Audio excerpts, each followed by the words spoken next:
Well, my friends, if you're not first, you're last. Have you ever heard that quote before? Well, I got JD with me, and he is a darling. And we're going to talk about how to understand customer concerns. JD, you, my friend, are very good at talking about customer concerns. You actually give keynotes when it comes to this topic. So I want the audience to put down whatever they're doing, take a look at what's going on in this conversation, and listen to what you have to say because it is influential. It is important. So let's talk about addressing customer concerns and where some people might be going wrong and where we can get it right.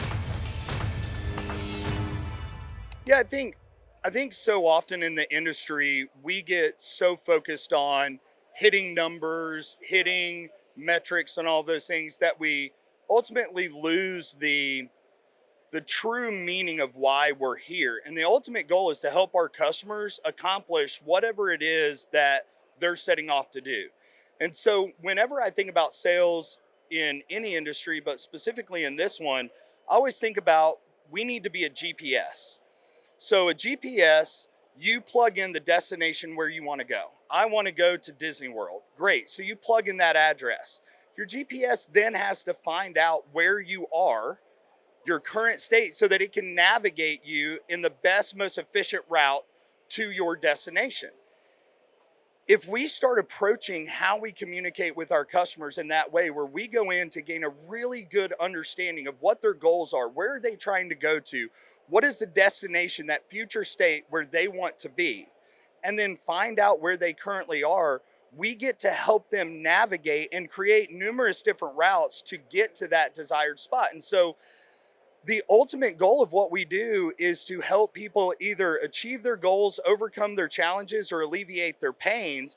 And we do that by going in and not being focused on what we're trying to accomplish, but helping them accomplish what it is that they believe is going to help them ultimately achieve the goals that they have set for themselves. JD, I want to take that topic a little bit and actually do the reverse of what you just described because I agree with you. I think you're right. We do need to help navigate in that way. But a lot of us, and I'm going to use the word, can be selfish and we want to be selfless. And it's maybe the fault of, the numbers we need to create, which creates this unfair bias for things we need to explain to a customer, right?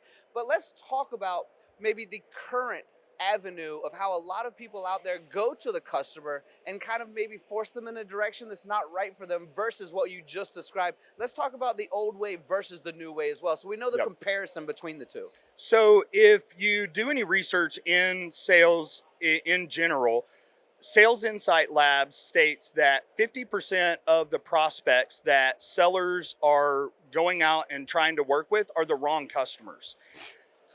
That's a lot. That's a big deal, That's right? a big number. That's a big number. So if 50% of our customers are the wrong people, it makes sense as to why there's this overarching selfish need to go see as many people as possible, sell whatever we can sell, because the win rates, our closing rates are so low because we're trying to close the wrong people.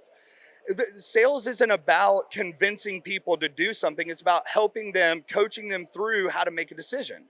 And so, one of the best things that salespeople and people in the industry can do is understand who their ideal customers are and who they serve at the highest level and focus on finding as many of them as possible. When we're just trying to go out and sell anything to everybody, we end up getting in situations where we're forcing ourselves onto our customers, we're pushing certain agendas or technologies, and it may not be the best fit. And then what happens is our customers get very jaded because they don't feel heard, valued, or understood. They don't feel like the solution is actually helping them move in the direction they want to go, and they lose trust. Sales is one of the least trusted professions according to most research. We are the least trusted people, and it's because oftentimes we're not focused on the right customers, having the right conversations, asking the right questions. We're just focused on trying to sell our stuff. JD, just like the perfect song, you just gave me chills as well, man. That was really well said. I'm going to leave a closing statement for you, kind of a platform. We're here with Acieta. We're talking about Acieta. You guys are a world-renowned integrator of the FANUC product that we see behind us all the time. What you've just described to me is really spot on, and it matters. So any closing statements that you could give the audience just about supporting the customer in the right way so we don't go in the wrong direction. So we're not wasting 50% of our overall potential client and time. Time is so invaluable. We can never have it back. 50%, that number It's a blows my lot of mind. I time. might just say it again. 50%, my friends. So how important is it to make sure that we're focusing on those people? Let's use this closing statement as we bring this all for full circle. Everything that we are about here at Acieta is making sure that we are serving at a level of excellence. In order to serve at a level of excellence, we have to truly understand who we can serve excellent. And so we don't work in this paradigm of going out to do everything for everybody. We're very specific and very upfront about the areas that we feel like we are experts in and have the skill set and the capabilities to go out and execute at an incredibly high level. And so we focus on who can we serve at the highest level, who are the best fit for what we do, who have we helped in similar ways that we can, really elevate from that and go find more people for those same type of solutions where they may be suffering from the same types of things. And it really has allowed us to put ourselves in a position to where our customers view us as valued partners to their organization to help them achieve what it is that they're driving towards. And that's who we want to work with. We want to work with people who we love to work with, and we want them to love to work with us. And if we don't have that type of partnership and relationship, it makes things really difficult. And so our goal is ultimately like, let's go out, let's serve the people we can serve, let's love and care for them, and let's really make an impact on their organization so they can go out and accomplish everything that they're working towards. JD, normally I try to wrap this whole thing up with a powerful closing statement, but you've done it for me, my friend.